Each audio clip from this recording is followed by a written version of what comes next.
Yeah, Oxford's quite different that way. Right, right, right. So it's not about being perfect, it's just about having a very comprehensive personality.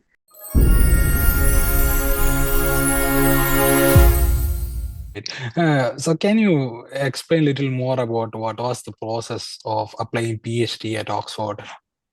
Um, I think my process, frankly, started like I first thought about starting this process of studying abroad last year, June. So that is not a lot of time to prepare. But I was already looking at PhD opportunities, so that was kind of easier for me. For Oxford and for Cambridge, the forms release in September, and you have around 3 to 4 months to submit your application. So I actually started cold emailing a lot of professors in the department.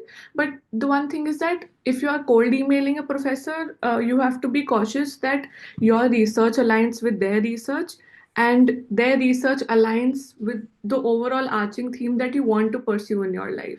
So that is something to be looked at when I approached the professors. I got almost all of my responses were positive, even from the professors that I spoke to in Europe, but I just did not want to go there.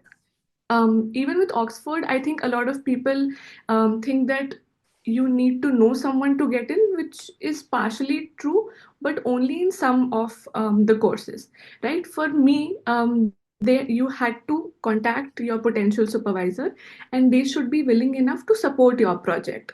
But in Oxford, there are other courses like economics, where it is considered to be a bad academic practice to approach anyone in the department when your application is being assessed. So it depends also on the course that you are pursuing.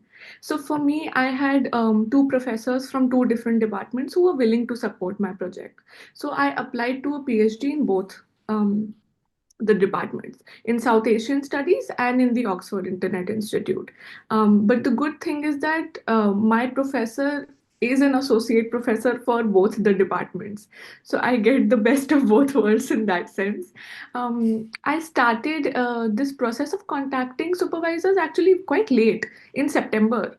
And I got confirmation from the supervisors in end of October. And then I think I had a lot of people read my SOP, because I think personal statements make or break your application.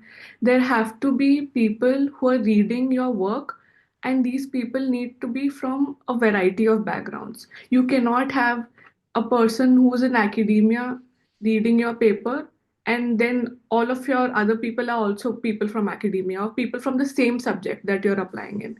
Get somebody from science to read your paper. Get somebody who's never spoken about research or who's never done research read your paper, because that way you get an opinion from a variety of people. And if there is one opinion or one criticism that is coming from a lot of people, that means you might think about incorporating that or changing that in your SOP and in your research proposal.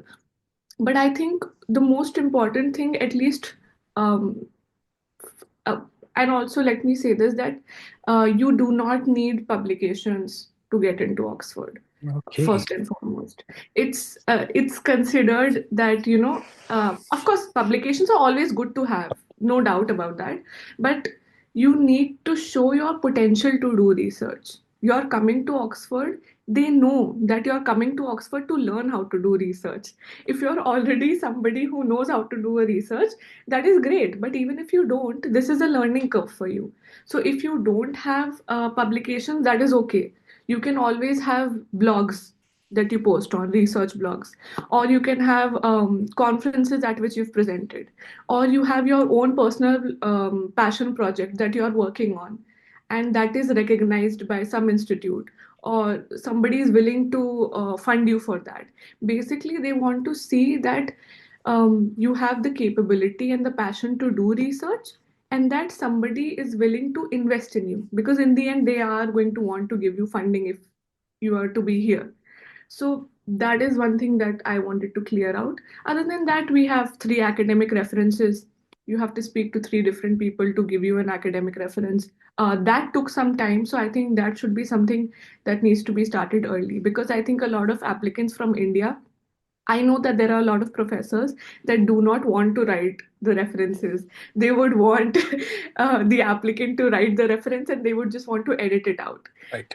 So even for that, you need to make all three references sound like it's written by three different people.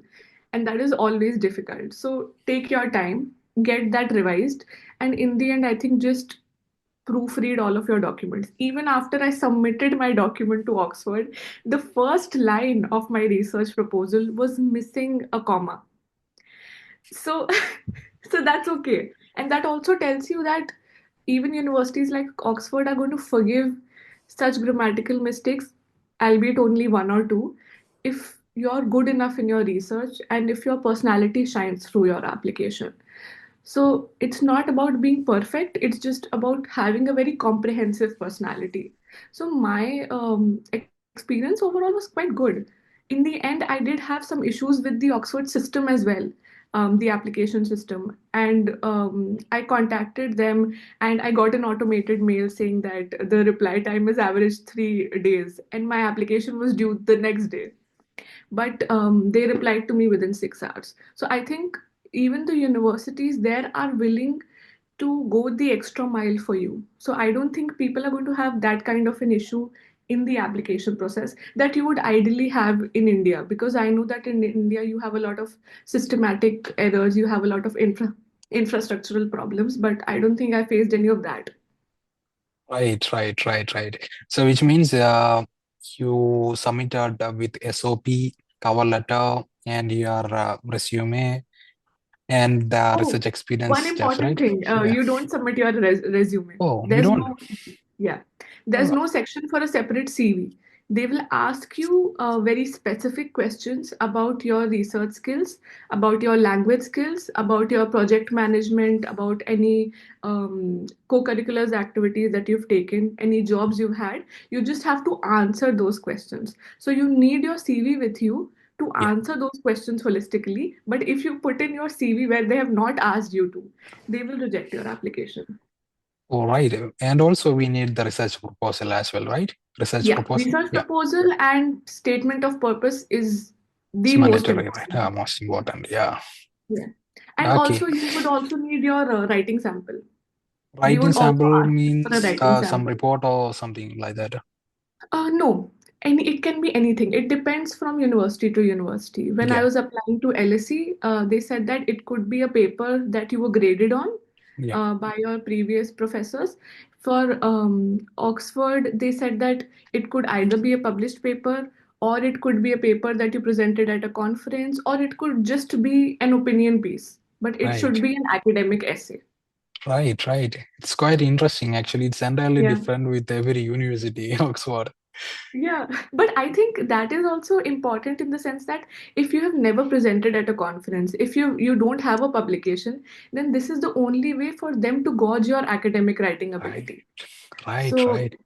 so if your writing samples are good, I don't think it really matters if you have publication or not. Right. Yeah, it's great actually. Yeah, because I never hear that people do this kind of application in any university. Yeah, Oxford's quite different that way. Right.